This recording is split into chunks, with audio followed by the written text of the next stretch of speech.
Iran और Israel के बीच जंग जारी है। दोनों ही ओर से लगातार हमले हो रहे हैं। वहीं इस बीच जानते हैं कि आखिर अमेरिका की रणनीति कहां उल्टी पड़ गई। दरअसल इसराइल और अमेरिका की शुरुआती रणनीति यह थी कि ईरान की टॉप लीडरशिप को एक झटके में खत्म कर वहां बड़े पैमाने पर मास प्रोटेस्ट करवा दिया जाए, लेकिन यह दांव उल्टा पड़ता दिख रहा। इसकी सबसे बड़ी वजह यह है कि ईरान में पिछले आंदोलन के दौरान हुए क्रैकडाउन के वक्त इसराइल ने कोई मदद नहीं की, जिससे वहां के विपक्ष में इसराइल के प्रति भारी अविश्वास है। साथ ही ईरान का विपक्ष इस वक्त सड़कों पर उतरने का नैतिक साहस नहीं जुटा पा रहा, क्योंकि ऐसा करने पर उन्हें अमेरिकी पिट्ठू मानकर खारिज कर दिए जाने का डर है। दिलचस्प यह है कि ईरान में इस्लामिक रिजीम के खिलाफ सबसे संगठित ताकत आज भी कम्युनिस्ट ही हैं, जिन्होंने साल 1979 की क्रांति में मुख्य भूमिका निभाई थी।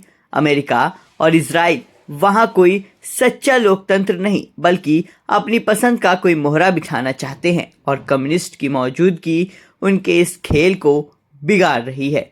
इसी वजह से अब अमेरिका और इसराइल ने अपनी रणनीति बदल दी है। अब उनका जोर रिजीम चेंज के बजाय ईरान के पॉलिटिकल स्ट्रक्चर और IRGC को इतना कमज़ोर करने पर है कि भविष्य में जब भी प्रोटेस्ट हो तो सरकार उसे दबाने की स्थिति में ना रहे।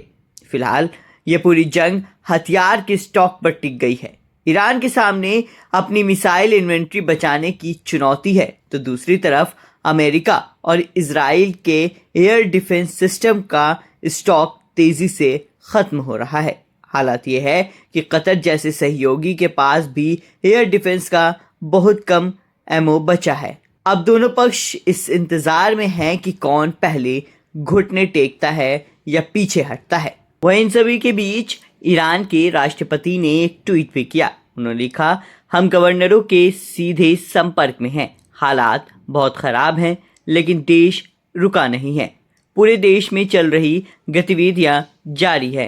प्रांतों को जरूरी अधिकार देकर फैसले तेजी से और स्थानीय हालत के हिसाब से लिए जा रहे हैं।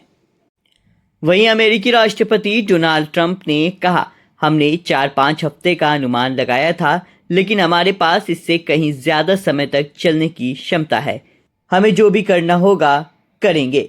कुल मिलाकर दोनों ही देश फिलहाल झुकने के मूड में नजर नहीं आ रहे हैं। अब देखने वाली बात होगी कि मिडिल ईस्ट में छिड़ी ये जंग कब तक चलती है और इसका असर विश्व पर क्या पड़ता है।